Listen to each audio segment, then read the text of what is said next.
welcome to today's episode of Your Vibe Tribe podcast and the first episode of my series, Philosophy for the Girls. Before we dive into today's conversation, I wanted to take a moment to just say thank you to anyone that listens and supports this podcast. It really does mean the absolute world to me. Every single time that you click into an episode and you listen, it really helps this platform and community grow even more. Now, if you've been enjoying the content and the advice that we've been giving you, then please take a moment to share this episode and share your Vibe Tribe podcast with your friends, your family, and your network. It literally takes 2 seconds. So hit the share button wherever you are listening to this podcast. Share it to your socials, TikTok, Instagram, and don't forget to tag at Your Vibe Tribe podcast so that we can personally thank you for sharing. And for those of you who haven't already, make sure to hit that follow and subscribe button. That way you are always updated when a new episode launches. Our Vibe Tribe is growing and it's all thanks to you. So let's keep it going and let's get started with today's episode. On today's episode, we are getting started with our new series, Philosophy for the Girls. Don't worry, I'm taking out all the silly jargon that makes these concepts go from boring to actually super helpful advice that you can implement into your daily life, elevate your mindset, and to broaden your perspective on life. These concepts are also going to be really great to either challenge your own beliefs, either further cementing the current beliefs you hold or creating new ones. Today, we're focusing on Stoicism. Stoicism was created by Zeno, a philosopher that was going to embark on a very long voyage to another city. On his journey to this new city, his ship, along with all of his belongings, the cargo on the ship, everything sank. He then ended up in Athens with absolutely nothing to his name. Can you imagine going on a trip, trying to find solace in exploring a new location or embarking on a new adventure, and then in the middle of your journey, you lose everything? I'm sure many of us would also have an existential crisis and would probably absolutely lose it. I mean, could you imagine losing absolutely everything that you own? So with nothing to his name, Zeno ended up in Athens. He then started studying different philosophies of that time, including Socrates and other really popular philosophical beliefs. The journey of losing all of his personal belongings, along with the new acquired beliefs that he'd be learning in Athens, he completely changed the course of his life. This new way of thinking for Zeno ended up creating the principles that we know today as Stoicism. When I first found out about Stoicism, it came at a perfect time for me where I desperately needed to detach from these super chaotic and tumultuous emotions that I had going on in my life. There was a lot of ups and downs and fluctuations, and those ups and downs of emotion is something that I've dealt with a lot in my life. It is a consistent theme and something that I've always battled in life. And when I first learned about Stoicism, I was at a point in my life where I really desperately needed to get a hold of these erratic emotions because it was affecting my productivity, it was affecting my mindset, and it was affecting the long-term goals that I wanted in both my relationship, my career, my aspirations. My overall well-being was affected by these emotions. And I realized that my mindset and outlook on life were the root cause of a lot of my distress and unhappiness. So these principles I've incorporated into my thought process, into my logic. A lot of these principles that I'm going to mention have acted almost as a defense against these irrational emotions that we sometimes, and I think many women, struggle with. And it's a lot of those irrational emotions that, if we can't control them, can consume us. Now, before we get into these principles, I will just make one disclaimer. These principles are not the end all be all. These principles are guidelines, they're suggestions, they're tips that you can decide whether or not you want to implement into your life. Just like any philosophy or way of thinking, it can be challenged. These principles are not the only way that you can change or improve your life, but they can provide you with options and alternatives for those that want to seek new ways of life and alternative better ways to live. Okay, so let's get into it. Here are the 9 principles of Stoicism. Number 1, if you want a smooth flow to life, live according to nature. Zeno believed that we all have an inner purpose. He called it the inner genius. And this inner purpose is what connects us to nature. So, those that live by keeping the individual and nature in harmony will be happy. That principle I hold very dear because for a large part of my life, I lived very consumed by things that were not in line with who I was to the core, to my inner purpose, to my inner individual. And to be honest, I probably didn't even really know what my purpose was. I lived very day to day, and I let a lot of materialistic goals dictate what I was doing in life. And it wasn't necessarily in line with who I was and my virtues as a person. I see that dilemma a lot, particularly not just in women, but in men as well. But specifically to women, I think that we can get very caught up in a lot of materialistic, vain goals that aren't necessarily in line with who we are. And so, this principle I hold very dear to me that, you need to find that deeper inner purpose outside of materialism, outside of just financial wealth, but really dig deep into who you are as an individual, what lights your soul up, what truly sparks that fulfillment in you and that happiness. And I'm telling you, when you find that one thing, you will know if that thing that you're doing is in line with your inner person, with your inner genius. Principle number 2, happiness isn't found in things, it's found in virtue alone. Stoics believe that it's all about what we value and the choices we make. In other words, a happy life can only be made through human excellence. The Stoics listed their essential virtues as wisdom, self control, justice, and bravery. So, if we put all of our value on external or materialistic things instead of virtue, so if we put all of our value on external or materialistic things, we're now separating our individual nature from the universal one that is what holds us all together. So that unalignment is what starts to cause isolation, anxiety, and a lot of other toxic emotions like anger, envy, and so on.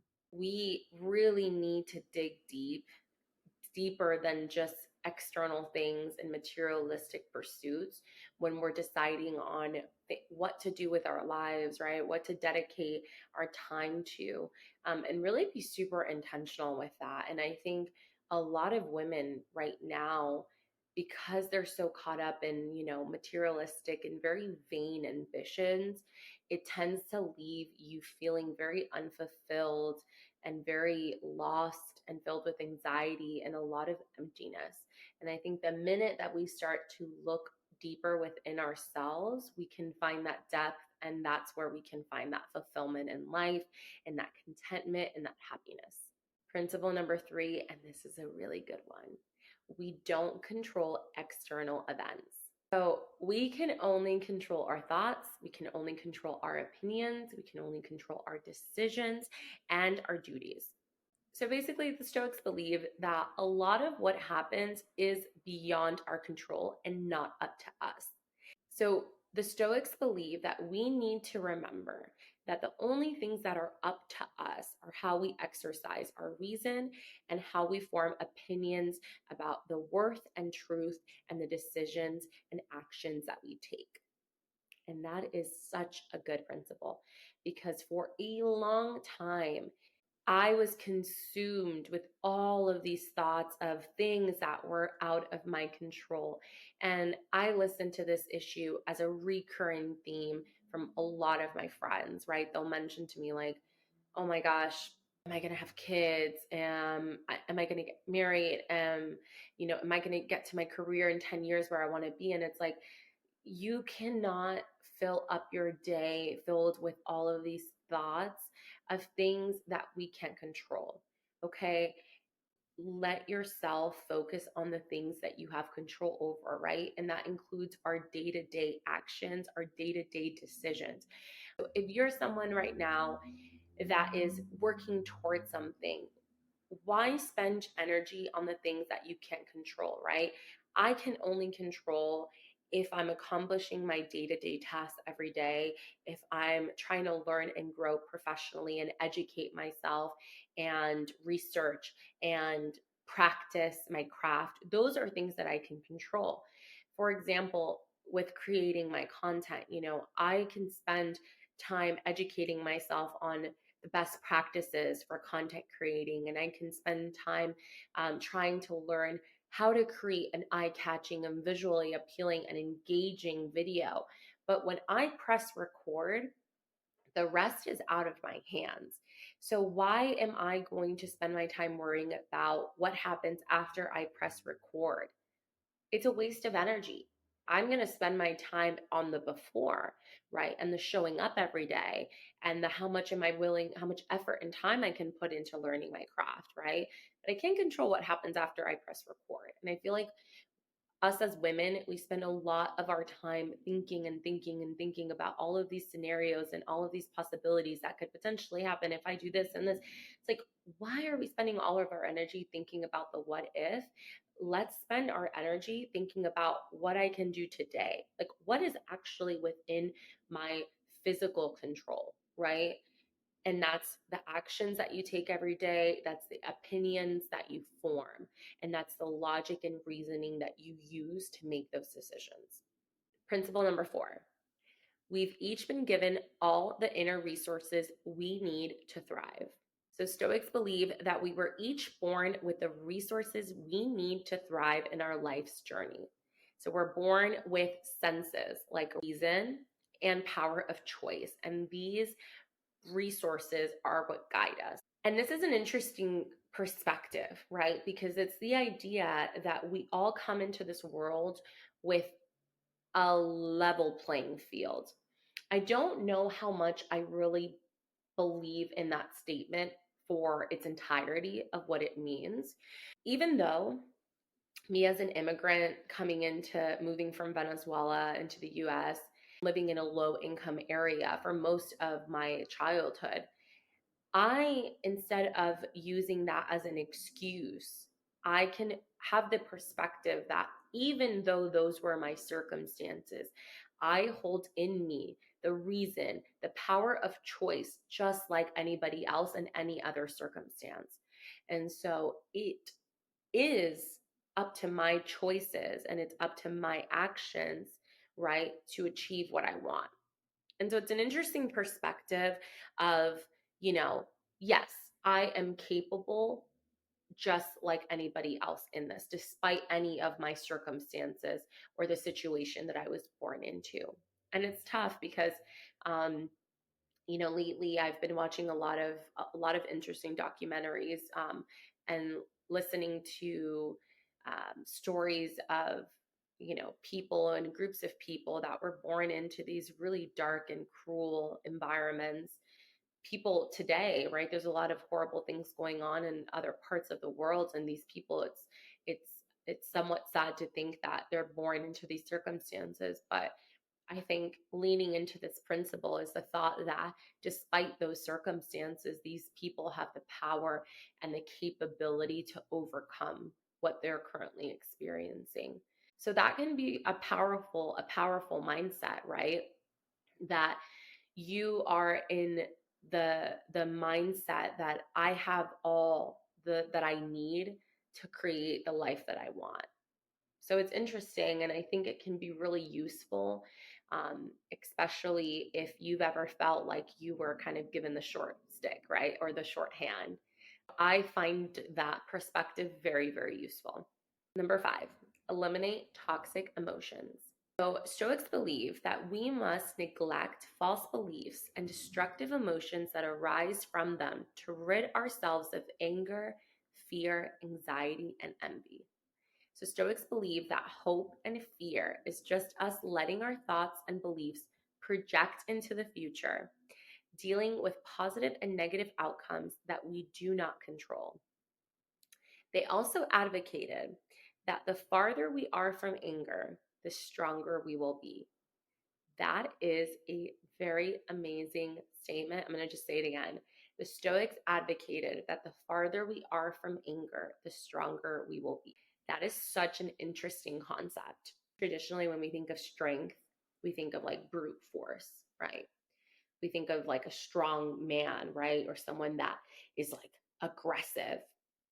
And the more that I've researched and the more that I've like dug deeper within like my own logic and my own reasoning, I've also found that the farther away I am from those just innate emotions, just like anger or rage, the better chance I have of using my logic and reasoning. And it's a better and far more effective strategy to use logic and reason than emotion to get you out of like tough situations. These dark and sometimes intense emotions can cloud our judgment. And I've dealt with this, especially working with other people in, my career. I've had a lot of situations where someone will have said something to me and it'll immediately give me this emotion, but it takes skill and practice to be able to calm that emotion, even if you have it, because I think some parts of us are a little bit genetic, right? How you react to things can be very genetic. But even though you have that initial intense emotion, maybe it's anger, maybe it's envy, maybe it's sadness, that you can recognize that emotion and then acknowledge it, but not let it dictate the action that you take. That's a strong belief that I've recently really, really, really held close to me. And it's that you can't control your first thought, but you can control the action that follows. And so I've been really trying to implement that practice into my career, into my relationship, and to just be very aware when these erratic and toxic emotions come up, because they do come up. And it's, I don't think anybody can listen to this and say, oh, I've never had a toxic emotion or a toxic thought. We've all had it.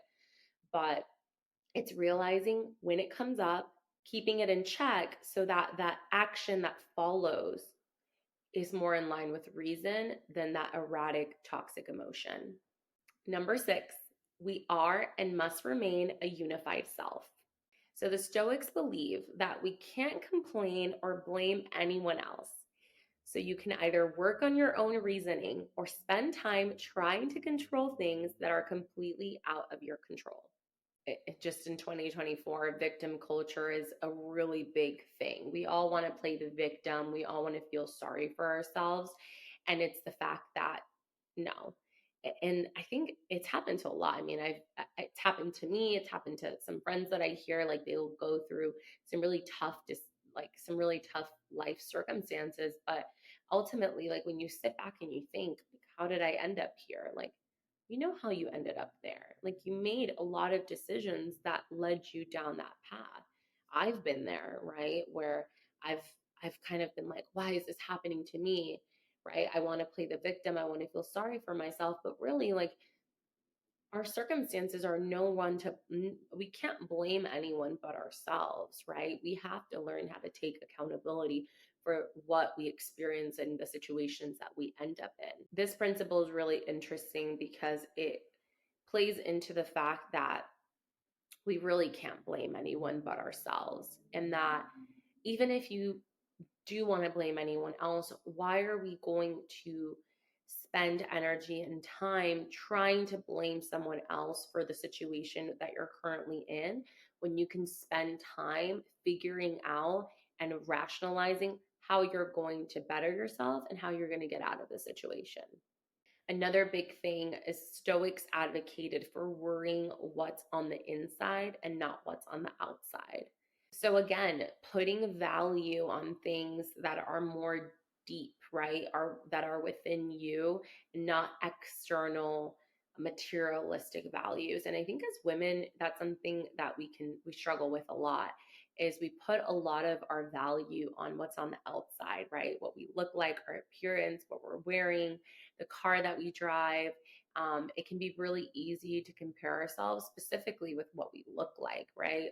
My happiness grew when I learned to displace value on the external factors, like what I look like and what I was wearing, and placed more value on how I felt and the confidence that I had, and more deeper virtuous accomplishments, like my choices, the virtues that I believed in, the people I surrounded myself with, things that are just deeper than just external factors.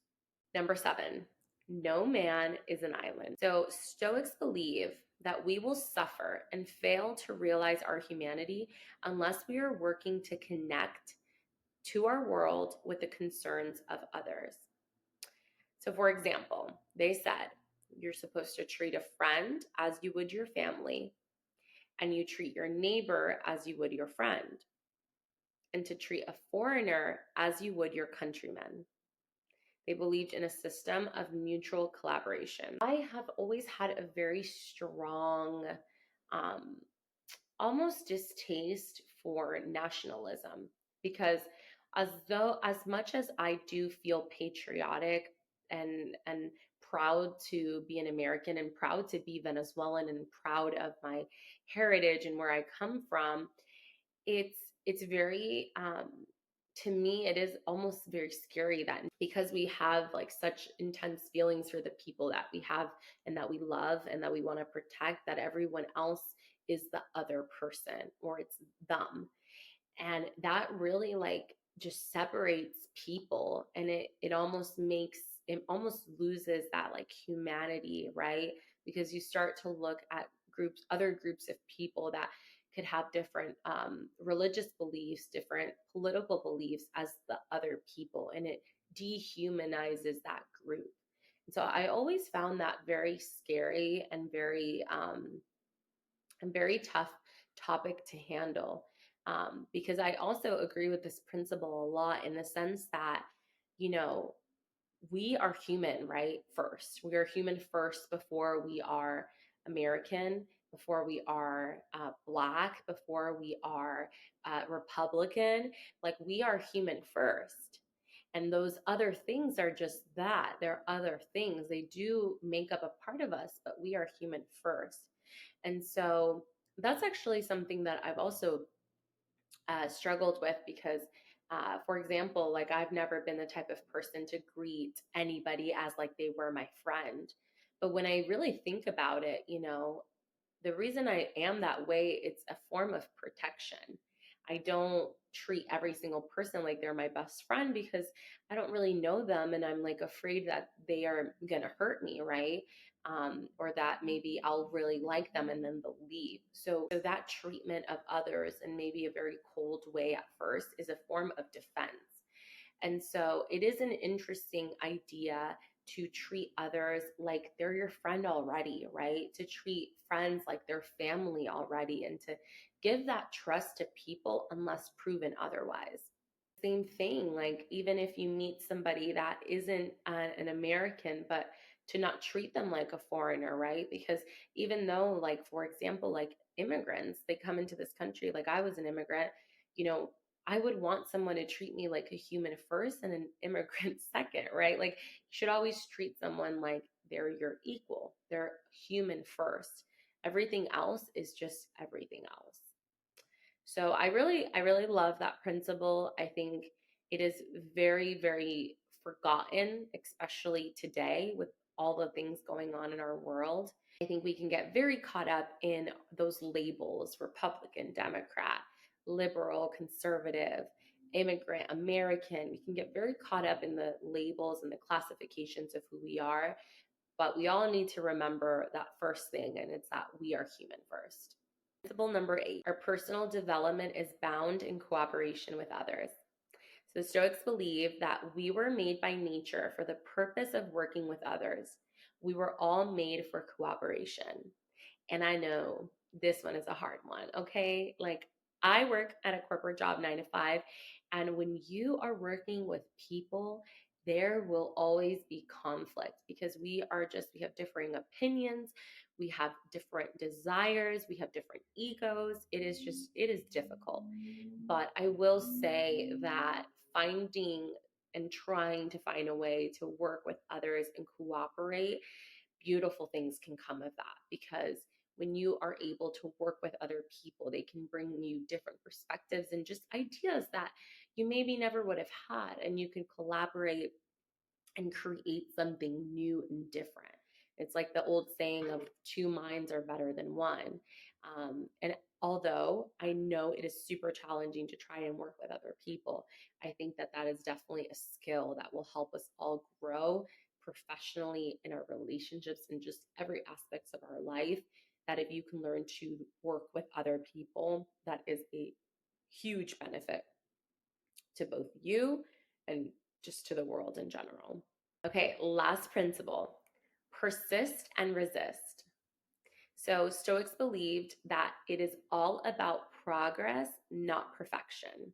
So, no matter your stature or where you are in life, the Stoics believe that there is always deeper work going on. So, the setbacks and obstacles that we go through is how we improve ourselves.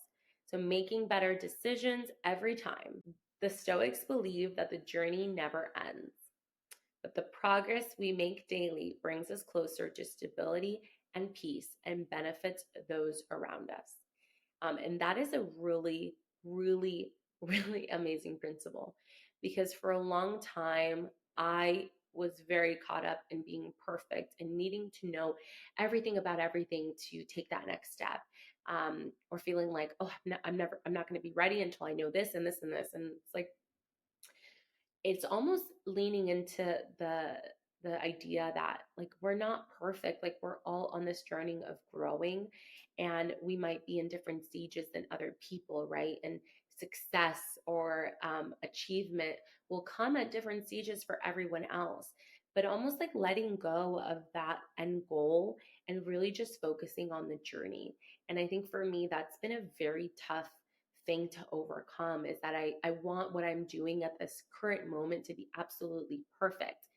And the more that I lean into the fact that I myself am growing, and that I myself, every single day, I'm going to learn something new and do something better, it is so freeing once you can get into that mindset that you don't have to be perfect.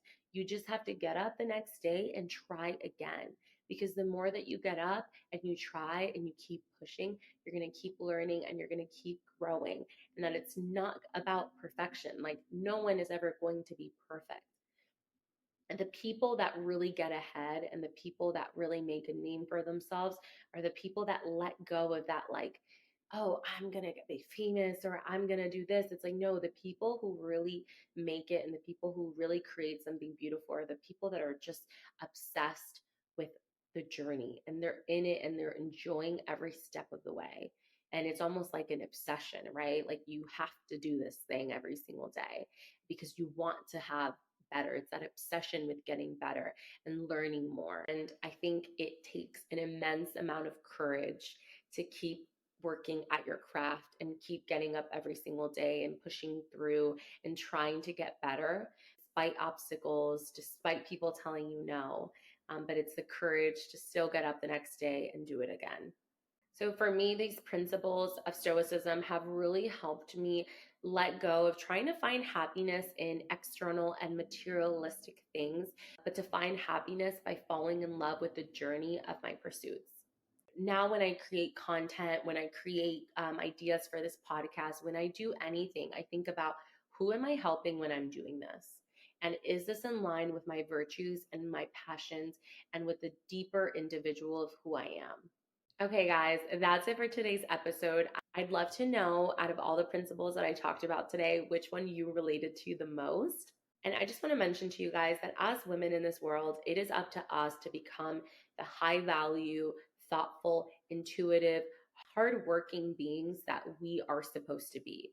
I'm so excited for all of the concepts that we're going to discuss in this series, Philosophy for the Girls. So make sure you stay tuned. And also, if you have concepts or philosophies that you've heard about and you want to learn more about, please DM them, send them to me, tag us on Instagram and TikTok so that we can make sure we bring it up in the next episode. Also, stay tuned because we are going to have some incredible interviews of women. I am so excited for the next two guests that we have coming up on this podcast. You're going to absolutely love them. So make sure you stay tuned. If you're enjoying the advice and the tips that we're giving you on your Vibe Tribe podcast, please take a second to share this episode on your TikTok, on your IGs, and share it with your network because it really does help us grow. And as always, if you do anything, do it with love, passion, and conviction. And I will see you guys next time. Bye.